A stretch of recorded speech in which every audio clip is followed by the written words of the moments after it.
2013 படித்து முடிச்சுட்டு வேலை இல்லாமல் நான் சென்னையில் சுற்றி இந்த காலத்தில், ஏன்னா சோத்துக்கு வந்து கையில் இந்த செலவு பண்ணோம்னா சோத்து கையில் இந்த காசெல்லாம் காலியாயிருமே அப்படின்ட்டு எங்கே கம்மியாக கிடைக்கணும் அம்மா உணவகத்தில் காலை சாப்பாடு சாப்பிட்டுட்டு இருந்தப்போ, ஏன்னா கோயம்பேட்டில் நாங்கள் இறங்கி வேலை தேடிக்கிருந்தப்போ விஜயகாந்த் ஆஃபீஸில் நாங்கள் தேடிக்கிருந்தோம்.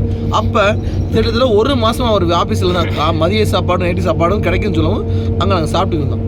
அப்போ சாப்பாடு அதுக்காக இவ்வளோ அமௌண்ட்டு செலவு பண்ணணுமா அப்படிங்கிறதுக்காக நாங்கள் சுற்றிக்கிற காலத்தில் தாய் வீட்டு சாப்பாடு மாதிரி ஒரு சோறு கிடச்சி, சாப்பாடுன்னா காய்கறி சாப்பாடு இல்லை, கறியும் சோறோட சாப்பாடு கிடச்சி.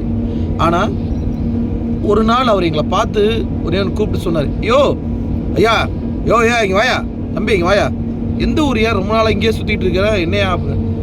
நான் அண்ணன் கூப்பிட்றதா இல்லை கேப்டன் கூப்பிட்றதாப்பா, இந்த மாதிரி வேலை தேடி வந்தேன்ப்பா, இங்கேயே சுற்றிட்டு இருக்கேன்ப்பா அப்படின்னு. அப்போ ஒன்றே ஒன்று சொன்னார், எத்தனை நாள் வேணாலும் உன் வீடு, நீ சாப்பிட்டு நல்லா தெம்ப உடம்பு வச்சுக்கோ, அப்போ தான் அலைய முடியும், அலைஞ்சு நல்ல வேலை தேடி ஒரு இடத்துக்கு நீ போனதுக்கப்புறம் எந்த இடத்துல நீ காசு இல்லாமல் உட்காந்தியோ அந்த இடத்துல நீ வந்து திரும்ப உட்காந்துருப்பேன்னு சொன்ன.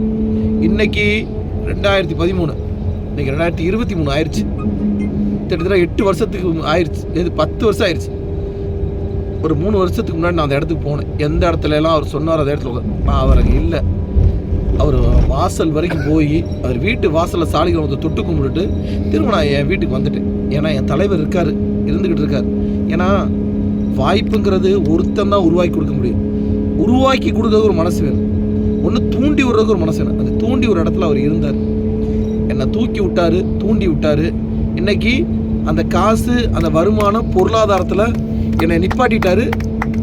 நான் கௌரவமாக இருக்கிறேன், என் குடும்பத்தில் கௌரவமாக இருக்கேன், நிறைய பேர்த்துக்கு நான் கௌரவமான ஒரு ஆளாக இருக்கிறேன். அந்த ஒரு காரணத்துக்காக நான் இப்போ போகிறேன். போயிட்டு அவரை பார்க்க முடியுமான்னு தெரியல, ஆனால் கண்டிப்பாக பார்க்கலாங்களே. பார்த்துட்டு நான் திரும்ப கிளம்பணும். வேறு எதுக்காக இல்லை, கண்டிப்பாக பார்க்கலாம். நான் போய் வந்து